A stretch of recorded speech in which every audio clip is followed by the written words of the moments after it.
nyingine. Leo tuko katika mji wa Maoming, sawa, katika ile jimbo la Guangdong. Tumekuja kutembelea shamba la ufugaji wa samaki aina ya sato. Na katika shamba hili kama unavyoona hapa, wanatumia mifumo ya aeration kuzungusha hewa iwe safi, na vile vile wanatumia mashine kama zile unazoziona kwa ajili ya kulishia chakula. Sawa.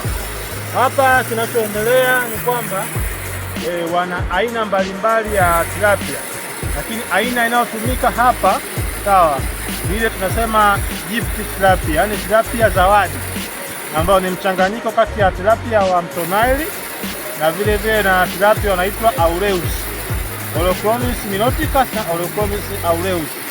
Wakishachanganya mbegu, mtoto anayetokea pale chotara ndio anayeitwa gift tilapia.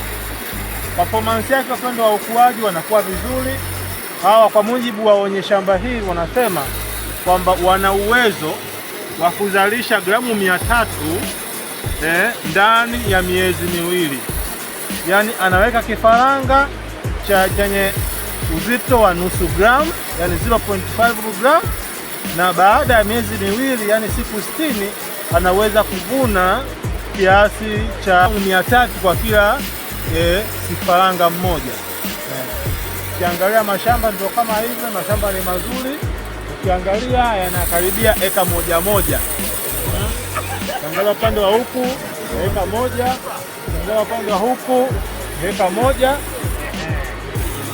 Kutembea ni kujifunza, kutembea